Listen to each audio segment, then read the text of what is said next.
नमस्कार दोस्तों, अगस्त 1947 एक आदमी दिल्ली के बंद कमरे में बैठा था और नक्शे पे लाइनें खींच रहा था। उसके सामने थे कुछ पेपर और कुछ पॉपुलेशन टेबल्स और एक पेंसिल से जो लाइन खींच रहा था उसे अंदाजा नहीं था कि उसकी वजह से 200 करोड़ लोग अपना घर छोड़ देंगे। वो नहीं जानता था कि इसके पीछे लाखों लोग मारे जाएंगे। उसे तो ये भी नहीं पता था कि जिस जगह पर वो लाइन खींच रहा है वो जगह है कहाँ पर। कुछ समय पहले इस आदमी ने ये भी नहीं देखा था कि इंडिया है कहाँ पर। इंडिया के बारे में एक शब्द तक नहीं लिखा था। इसको ये भी नहीं पता था कि पंजाब कहाँ पे और गुजरात कहाँ पे है। लेकिन ब्रिटिश सरकार को ऐसे ही एक आदमी की तलाश थी। ऐसा आदमी जो इंडिया और पाकिस्तान के बीच में एक बॉर्डर खींच सके, जो न्यूट्रल हो बिना किसी पाइस, जो ना कांग्रेस की तरफ हो और ना ही मुस्लिम लीग की तरफ हो। उन्हें ये आदमी मिल गया था, सर सिरिल रेडक्लिफ। ये एक बड़े जाने माने इंग्लिश लॉयर थे जो ब्रिटेन के उस वक्त सबसे रिस्पेक्टेड लीगल माइंड में से एक थे। बात असल में ये थी, कुछ हफ्ते पहले ही 3 जून 1947 शाम को 4 बजे ऑल इंडिया रेडियो पर एक आवाज गूंजी। ये आवाज थी इंडिया के आखिरी viceroy lord Louis Mountbatten. उन्होंने साफ शब्दों में अनाउंस किया था कि ब्रिटेन इंडिया छोड़ रहे हैं। 15 अगस्त 1947 को आजादी मिल जाएगी।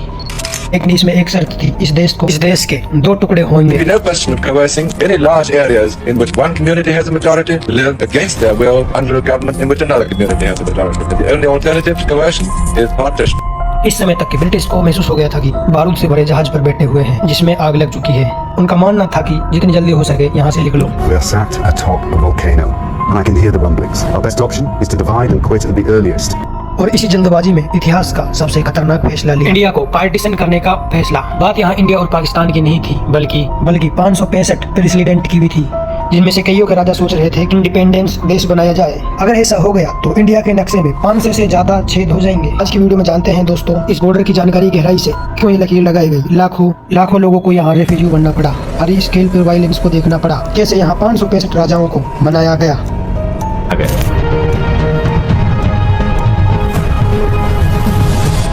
सोनी लिव पर दोस्तों फ्रीडम मिडनाइट सीजन रिलीज हुआ था। जबरदस्त शो है, देखा है तो जरूर मैं रिकमेंड करूंगा। सीजन 1 में पूरी इंटरनल बताई थी, पूरी कांग्रेस और मुस्लिम लीग की आजादी से पहले। सीजन 2 में अब आपको पार्टीशन और इंटीग्रेशन दवा भी कमाल की है। ज्यादातर ऐसा ही दिखाया गया था कि जैसे कि असलियत में हुआ था। ये शो एक लेजेंडरी किताब फ्रीडम एट मिडनाइट पर आधारित है। इस किताब को ओरिजिनली 1975 में पब्लिक किया गया था अमेरिकन फ्रेंच और ऑथर के द्वारा। दूर जाकर चेकआउट करना, और मुझे लगता है ये सही मौका है पूरी कहानी को आज के वीडियो में बताने का। पार्टीशन होने से पहले सवाल उठा कि दोनों देशों का नाम क्या होगा। मोहम्मद अली जिन्ना अपना देश का नाम पाकिस्तान चाहते थे, जबकि कांग्रेस चाहती थी कि इंडिया का नाम इंडिया ही रहे। दोनों को इंडिया नाम से प्रॉब्लम थी। वो चाहते थे कि नाम यहाँ पाकिस्तान और हिंदुस्तान हो और साथ मिलाकर इंडिया कहा जाए।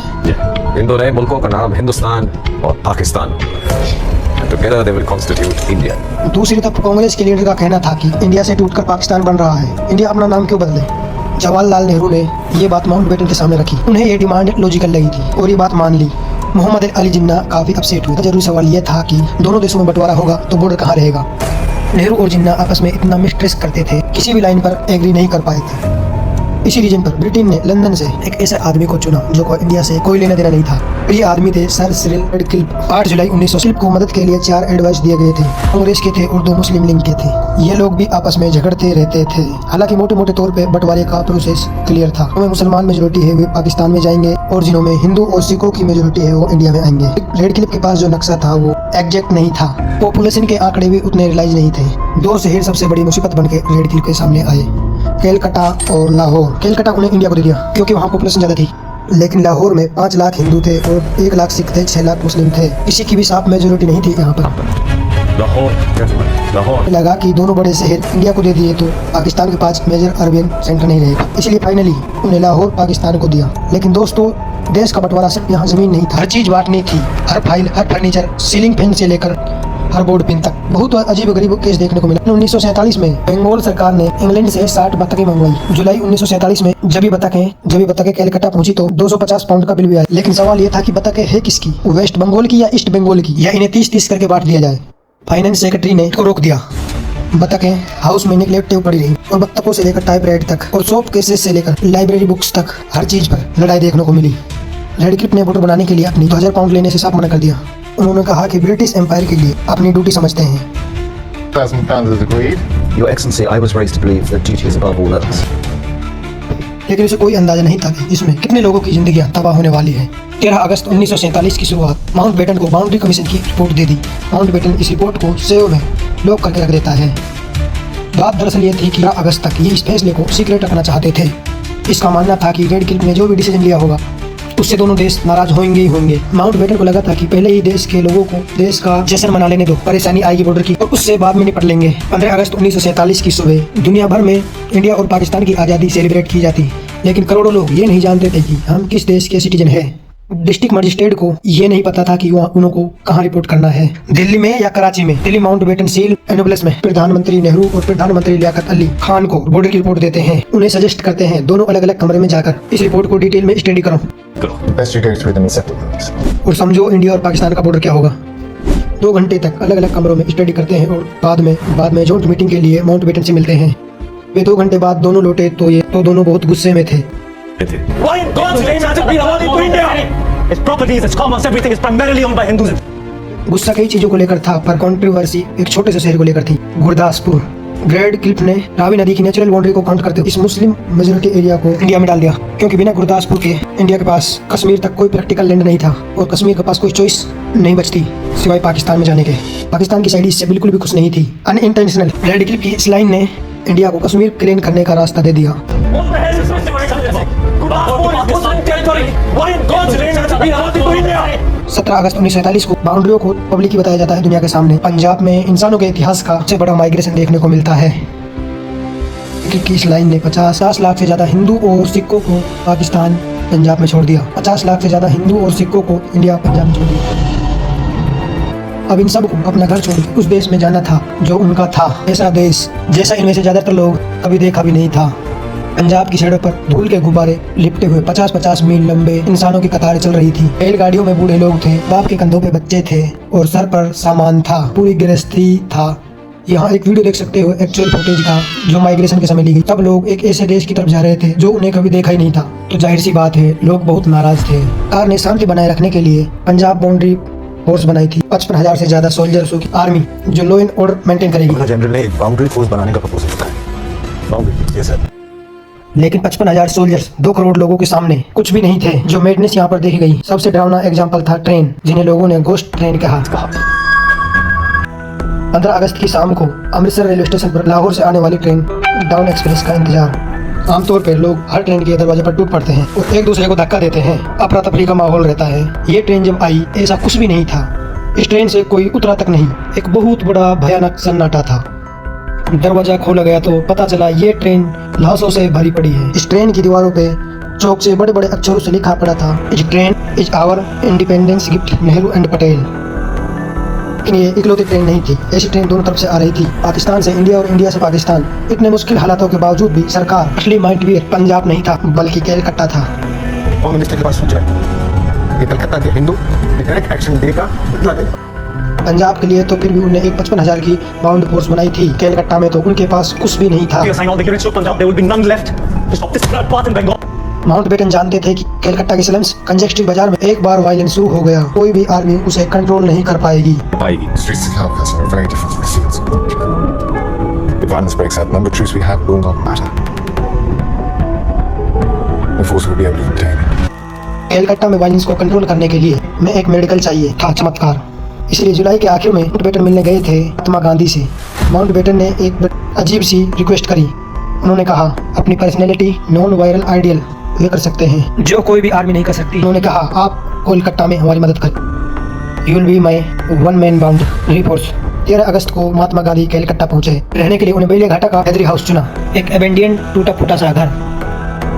लेकिन सबसे शौकीन बात यह थी कि शाहिद सूरावर्ती के साथ रहना शुरू किया। वही सूरावर्ती जिसे हिंदूज बूचर कैलकट्टिया ये अगस्त 1946 में बंगाल के प्राइम मिनिस्टर थे और डायरेक्ट एक्शन डे पर हजारों लोगों की मौत का जिम्मेदार भी थे। लेकिन अब सूरावर्ती को कैलकट्टा के मुस्लिमों की जान बचा गांधी जी की जरूरत थी।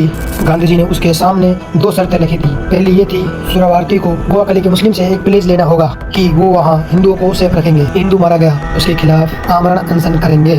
दूसरी शर्त थी कि सूरावर्ती को गांधी के साथ उसके घर में रहना होगा, बिना किसी हथियार के और बिना किसी सिक्योरिटी के। इस प्लान की शुरुआत अच्छी नहीं रही, गांधी के सपोर्टर भी उनसे नाराज हो गए।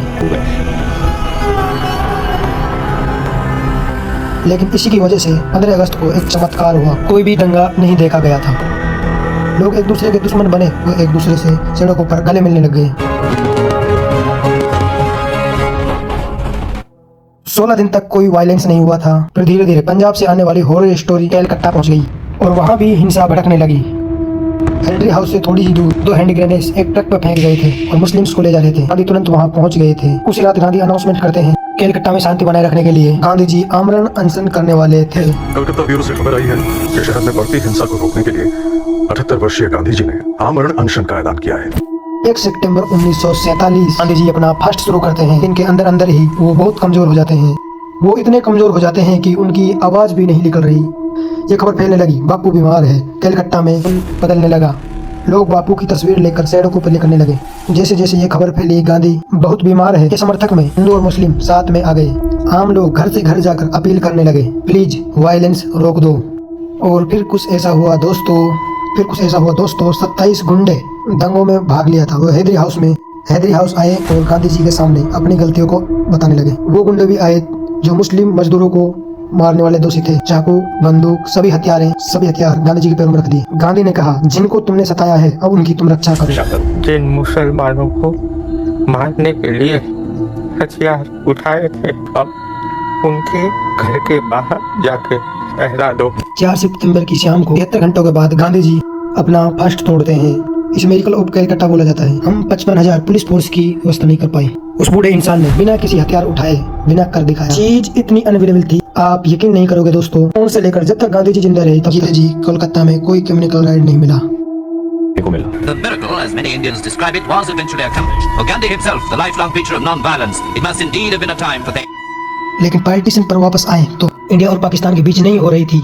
1947 में 500 से भी ज्यादा प्रिंसी स्टेट रजवाड़े थे। ब्रिटिश इंडिया की ज्योग्राफी में बिखरे हुए थे और कई दशकों में ब्रिटिश ईस्ट इंडिया कंपनी ने इस पर ट्रीटीज थोपी थी। इस कंपनी को पेवरमाउंट माना गया था। लीगली ये राज्य नवाब से महाराजा के थे और सारा काम ब्रिटिश डिसाइड करते थे। राजाओं को राजा बनाने के बदले ये ब्रिटिश भारी सब्सिडी देते थे। पॉलिटिकल डिपेंडेंस के साथ इकोनॉमिक डिपेंडेंस भी थी। रॉ मटेरियल से इंडस्ट्री, गुड और नौकरियां सब कुछ थी। सब कुछ ब्रिटिश इंडिया पर निर्भर था।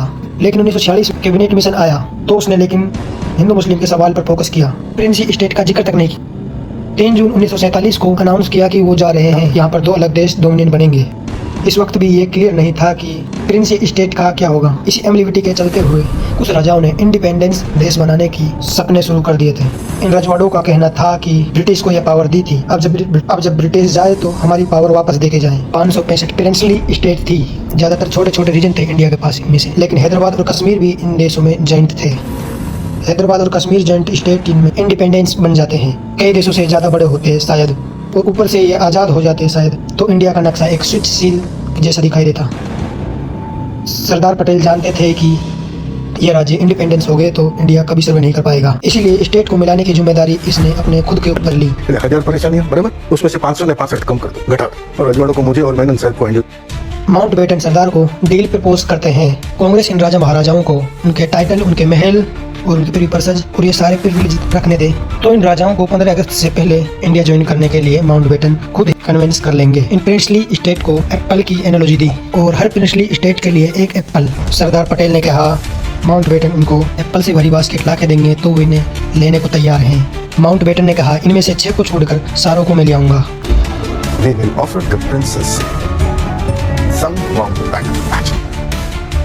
565-6 माउंटबेटन को 549 से तोड़ने थे 15 अगस्त से पहले। इन सब के बीच जवाहरलाल नेहरू माउंटबेटन को ऑफर करते हैं। वो आज़ाद भारत के पहले गवर्नर जनरल बने। सोचिए, जिस ब्रिटिश वायसराय ने अभी देश का बंटवारा करवाया है उसी को इंडिया का सबसे बड़ा कॉन्स्टिट्यूशन पोस्ट दे दिया जाए। यह नेहरू की तरफ से कोई फ्लैटरी नहीं थी, बल्कि एक सोची समझी हुई एक चाल थी, स्ट्रेटेजी। दोनों नेहरू और पटेल जानते थे कि बेटन के पास इस क्राउन का कनेक्शन है, राजाओं पर इन्फ्लुएंस है। प्रिंसली स्टेट का मर्जर का डिवीजन कश्मीर फ्रेंडली माउंटबेटन बहुत काम आ सकता था। माउंटबेटन ब्रिटेन के राजा का कजे, हम ठहरे सड़कों वाले, वो ठहरे महलों वाले। तो महलों वालों को महलों वालों की भाषा जल्दी समझ में आवे ऐसी संभावना नहीं जा रहा है। लेकिन पाकिस्तान ने इसका उल्टा किया। जिन्ना ने खुद को ही गवर्नर जनरल बना लिया। माउंटबेटन ने उससे कहा और समझाया ब्रिटिश कॉन्स्टिट्यूशन असली पावर प्राइम मिनिस्टर के पास होती है। जिन्ना को प्राइम मिनिस्टर बनना था गवर्नर जनरल की जगह, लेकिन जिन्ना नहीं माने। उन्होंने कहा Prime Minister will do as I say. तो कुछ इस तरह माउंटबेटन इंडिया के गवर्नर जनरल बने और उन्हें एक एक करके इंडिया ज्वाइन करने के लिए कन्विंस किया। इसके अलावा सरदार पटेल ने इस काम को एक ऐसे आदमी को दिया, सबसे पावरफुल सिविल सर्वेंट में से एक। इनका नाम था वीपी मेनन। ये माउंटबेटन के एडवाइजर भी रहे थे, जिससे वो माउंटबेटन और पटेल के साथ अच्छे से कोऑर्डिनेट भी कर सकते थे। पटेल को एक ऐसा आदमी चाहिए था राजाओं से बात कर सके, उन्हें समझा सके, जरूरत पड़ने पर उन्हें डरा भी सके। बेटर और वीपी मैनर ने करके राजाओं से मिलने लगते हैं, उसको डराया जाता है, उसको धमकाया जाता है और उसको व्हील्स दिए जाते हैं और वे मोटे मोटे तौर पर माउंटबेटन की बात को मान जाते हैं। अपने टाइटल और अपने महल रख दिए जाते हैं, अपने प्रीवी पर्सन रख दिए जाते हैं। इसी के चलते हुए ज्यादातर राजा महाराजा साइन कर देते हैं। इंडिया का हिस्सा बनने के लिए राजी हो जाना पेनफुल था। सेंट्रल इंडिया के राजा ने साइन हार्ट अटैक से दम तोड़ दिया। पंजाब के 8 राजाओं ने एक साथ साइन किया, लेकिन माहौल ऐसा था जैसे किसी की क्रिमिसन में गया हो। सबसे ड्रामेटिक सीन दोस्तों जोधपुर के यंग महाराजा के साथ देखने को मिला। कांग्रेस के सोशलिस्ट राज में वो एडजस्ट नहीं कर पा रहा था। जोधपुर के महाराजा के साथ सीक्रेटली जिन्ना से मिलने चले गए थे। जिन्ना ने उन्हें बदले में ब्लैंक पेपर दिया, जो कंडीशन लिखनी है वो लिखो और मैं साइन कर दूंगा। लेकिन ये बात किसी तरीके से वीपी मेनन को पता चल जाता है और तुरंत माउंटबेटन को वहाँ बुलाया और महाराजाओं को समझाया और फाइनली वो साइन करने के लिए राजी हो गया। एक तोहफा हमारी तरफ से भी देते लेकिन साइन करने के एकदम बाद जोधपुर के महाराजा ने मिनी पिस्तौल वीपी मेनन के सर पर मार दी। आपको कह दें जिससे ये बहुत डर गए, इनके मन में ये बात बिठा दी गई इंडिपेंडेंट इंडिया का पहला एक्ट होगा। हिंदुस्तान की सरकार आपके कुत्तों को जहर खिला के मारना चाहती है। इन्हें कहा गया कि अगर इंडिया के साथ हिस्सा बन गए तो अपने कुत्तों के साथ नहीं रह पाओगे। इसलिए 14 अगस्त 1947 को जूनागढ़ अनाउंस करता है कि वो पाकिस्तान में शामिल होगा। पाकिस्तान ने कई दिनों तक तो कुछ नहीं किया, तो 13 सितंबर 1947 उसने जूनागढ़ का सेशन एक्सेप्ट कर लिया। Mr. Jinnah has formally accepted Junagadh's accession. ना असलियत में जूनागढ़ को कश्मीर के लिए एक बार निश्चित की तरह इस्तेमाल करना चाहते थे। सरदार पटेल ने तुरंत इंडियन आर्मी को ऑर्डर दिया कि वो जूनागढ़ को चारों तरफ से घेर ले। ये देखकर नवाब डर गए और फिर प्लेन में कराची भाग गए अपने कुत्तों के साथ। 9 नवंबर 1947 जूनागढ़ फाइनली इंडिया में शामिल हो गया। यहाँ पर एक प्लेबिसाइट भी करवाया। इसमें लोगों से पूछा जाता है, 91% लोगों का कहना था वो इंडिया में शामिल होना चाहते हैं और उसके लिए वोट किया। लेकिन सबसे बड़ा से जो टोकरी से बाहर था कश्मीर का केस जूनागढ़ से बिल्कुल अलग था, उल्टा था। जूनागढ़ में नवाब मुस्लिम थे और पॉपुलेशन हिंदू, कश्मीर में महाराजा हिंदू थे और मेजोरिटी पॉपुलेशन मुस्लिम थी। हरि सिंह एक आज़ाद कश्मीर देश का सपना देख रहे थे। जुलाई 1947 लॉर्ड माउंटबेटन से मिलते हैं। माउंटबेटन उन्हें कहते हैं कि मुस्लिम पॉपुलेशन को देखते हुए उन्हें पाकिस्तान में शामिल हो जाना चाहिए, लेकिन हरि सिंह ने साफ मना कर दिया। फिर माउंटबेटन कहते हैं पाकिस्तान में नहीं जाना तो इंडिया का हिस्सा बन जाओ, लेकिन हरि सिंह बोले वो भी नहीं, मुझे अपना आज़ाद देश चाहिए। माउंटबेटन ने उसे वार्निंग दी, जल्दी फैसला नहीं लिया तो ये हिंदुस्तान और पाकिस्तान युद्ध का कारण बनेगा। लेकिन हरि सिंह 10 से मस नहीं हुए। Hurry. You've got 24 hours, or I'm opening the gates and letting the protesters in. And I am not bluffing. इसके बाद कुछ ऐसा होता है जिससे पूरी इक्वेशन बदल जाती है। 24 अगस्त 1947 को मोहम्मद अली जिन्ना ने ब्रिटिश मिलिट्री सेक्रेटरी विलियम ब्रिनी को रिक्वेस्ट भेजी कश्मीर में 2 हफ्ते की छुट्टी अरेंज करने के लिए, लेकिन हरि सिंह ने इसे साफ मना कर दिया। सितंबर 1947 लाहौर में एक सीक्रेट मीटिंग होती है जिसका एजेंडा था हरि सिंह को कैसे पाकिस्तान में ज्वाइन करने के लिए मजबूर किया जाए। प्लान बनाया जाता है कि नॉर्थ वेस्ट फ्रंटियर पठान राइटमैन को भेजकर कश्मीर पर हमला करा दिया। ये वो वॉरियर्स थे जिनसे अंग्रेज भी डरते थे। इसके लिए इन ट्रैवल कश्मीर के बाजार लूटने का लालच भी दिया जाता है, लेकिन यही लूट का वादा आगे चलकर पाकिस्तान का सबसे बड़ा दुश्मन बन जाता है। 24 अक्टूबर 1947 के दिन श्रीनगर पैलेस में अचानक अंधेरा छा गया। पूरे श्रीनगर को बिजली देने वाला माहुरा पावर स्टेशन पठान ने मांट लगाकर उड़ा दिया गया। हरि सिंह की अपनी आर्मी या तो भाग गई, इन्वेटर से जाकर मिल गई थी। पहले बिजली चली गई, अब ये फोन लाइन्स और ये दशहरा की रात को। कोई बताओ ये क्या हो रहा है? कबायली घुसपैठियों ने महुरा पावर स्टेशन पे हमला कर दिया है। तो हमारी फौज से कहो उन्हें रोके। कौन सी फौज से कहूँ महाराज, हमारी कोई फौज बची नहीं अब। ऑफर मांगते हैं और इस ऑफर को देखकर जवाहरलाल नेहरू बड़े खुश होते हैं। महाराजा को इंस्ट्रूमेंट ऑफ सेशन साइन करने को कहा जाता है कि कश्मीर इंडिया का हिस्सा बन जाए और 26 अक्टूबर 1947 को महाराजा हरि सिंह इसको साइन कर भी देते हैं।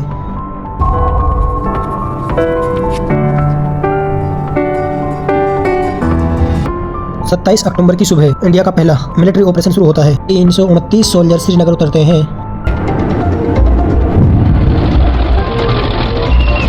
ये सिर्फ इसलिए पॉसिबल हुआ कि पठान अपना असली मकसद भूलकर लूटपाट बिजी हो गए थे। इनका ओरिजिनल प्लान था श्रीनगर पे कब्जा करना ताकि इंडियन आर्मी वहां लैंड नहीं कर पाए। श्रीनगर पहुंचकर एयरपोर्ट पर कब्जा करने का प्लान था ताकि हिंदुस्तानी एयरफोर्स वहां लैंड न कर पाए, लेकिन बारामुल्ला में फंस गए। लेकिन बारामुल्ला में ये लूटपाट करने में इतना बिजी हो गए थे कि श्रीनगर से केवल 30 मील पहले ही इन्होंने वहाँ का बाजार लूटना शुरू कर दिया। सेंट जॉर्जेस कॉन्वेंट पर हमला कर दिया और गलत के साथ रेप किया गया। ये ब्रूटैलिटी ये घंटों तक बारामुल्ला में रोक रखी और इसी देरी की वजह से इंडियन आर्मी श्रीनगर एयरपोर्ट को सैकड़ों कर पाती है और बाद में चलकर इसी वजह से कश्मीर कभी जिन्ना का नहीं हो पाता।